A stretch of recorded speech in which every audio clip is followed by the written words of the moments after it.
আমাদের জীবনের সবচেয়ে জরুরি জিনিসগুলোর মধ্যে একটা কি বলুন তো? সেটা হলো আমাদের মানসিক অবস্থা, মানে আমাদের স্টেট অফ মাইন্ড। আমরা কি কনফিডেন্ট আর শান্ত আছি, নাকি কোথাও আটকে গেছি, স্ট্রেসড ফিল করছি? দেখুন, এই আনরিসোর্সফুল স্টেট থেকে একটা রিসোর্সফুল স্টেটে কিভাবে আসা যায় সেটা জানা কিন্তু ভীষণ জরুরি।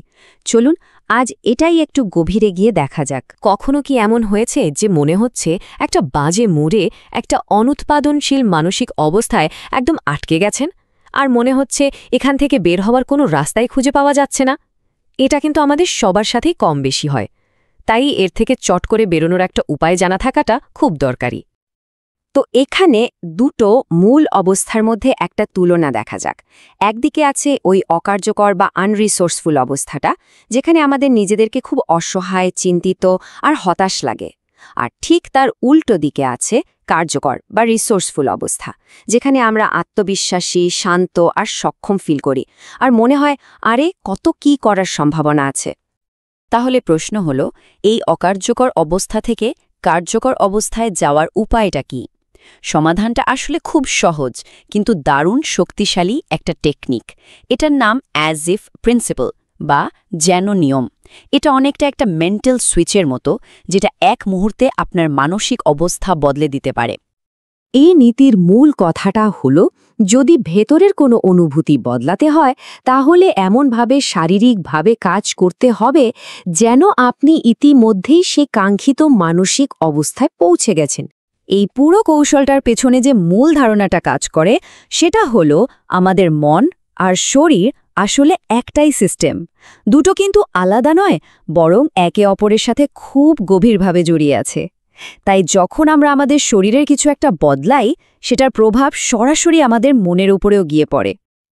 আচ্ছা, এবার আসা যাক সবচেয়ে মজার অংশে। এই নিয়মটাকে বাস্তবে প্রয়োগ করা যাবে কিভাবে?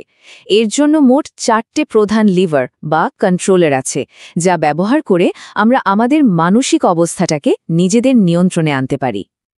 এই নিয়মটা কাজে লাগানোর জন্য মোট 4টে কার্যকারী ধাপ আছে, যেগুলো আমরা এক এক করে দেখব। আমরা শুরু করব শরীরবৃত্তি বা ফিজিওলজি পরিবর্তন দিয়ে। তারপর দেখব কিভাবে শ্বাস-প্রশ্বাস, মুখের অভিব্যক্তি আর সব শেষে আমাদের ভেতরের কণ্ঠস্বরকে বদলে দিয়ে মানসিক অবস্থা নিয়ন্ত্রণ করা যায়। চলুন তাহলে প্রথম লিভারটা দিয়েই শুরু করা যাক। এটা হলো আমাদের শারীরিক বৃত্তি আর অঙ্গবিন্যাস বা পশ্চার।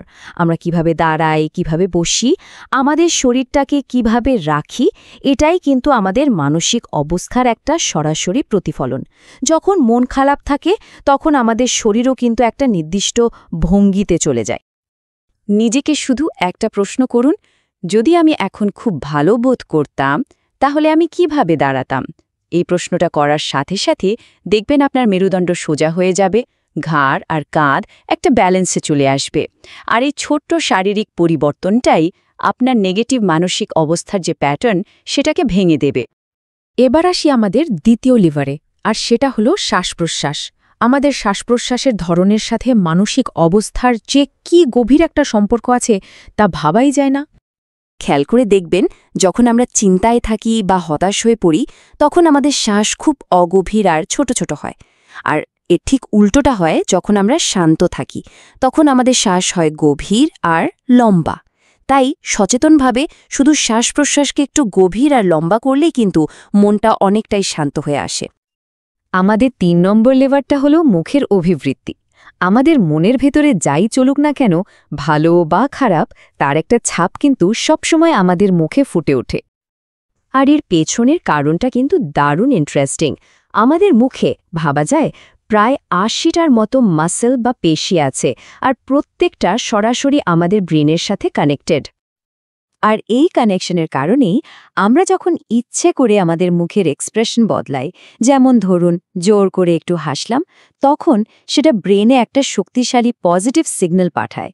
এই সাধারণ কাজটাই রাগ বা হতাশার মতো অনুভূতিকে কমিয়ে দিতে দারুণভাবে সাহায্য করতে পারে।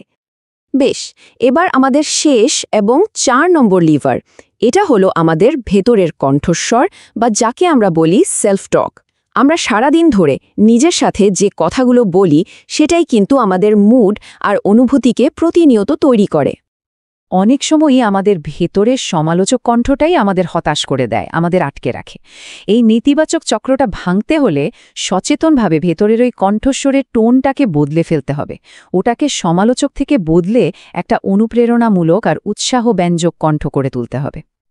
তো আমরা 4টি লিভার সম্পর্কে জেনে গেলাম। এখন চলুন দেখা যাক রোজকার জীবনের কিছু নির্দিষ্ট পরিস্থিতিতে এই নিয়মটাকে কিভাবে কাজে লাগানো যেতে পারে। যেমন ধরুন, কেউ খুব রেগে আছে। এই অবস্থাটা সামলাতে হলে এমন ভাব করতে হবে যেন সে একদম শান্ত। শরীরটাকে রিল্যাক্সড করে শ্বাস-প্রশ্বাস ধীর আর গভীর করে মুখে একটা শান্ত ভাব নিয়ে এসে আর মনে মনে নিজেকে বলা, আমি শান্ত। আবার একইভাবে যখন কোনো কঠিন লক্ষ্যের সামনে দাঁড়িয়ে মনে সন্দেহ আসছে, তখন এমনভাবে কাজ করতে হবে যেন লক্ষ্যটা অর্জন করা সম্ভব। আত্মবিশ্বাসের সাথে দাঁড়িয়ে স্থিরভাবে শ্বাস নিয়ে মুখে একটা দৃঢ় সংকল্পের ভাব এনে নিজেকে বলা, আমি এটা করতে পারব। এই পুরো অ্যাজ ইফ নীতির মূল কথাটা আসলে এই বিখ্যাত উক্তিটার মধ্যেই লুকিয়ে আছে, fake it until you make it. অর্থাৎ যতক্ষণ না আপনি সত্যি সত্যি সে অবস্থায় পৌঁছাচ্ছেন ততক্ষণ সেটার ভান করে যান। এটা শুধু কথার কথা নয়, এটা একটা দারুণ কার্যকরী মানসিক কৌশল। তাহলে ব্যাপারটা কি দাঁড়ালো?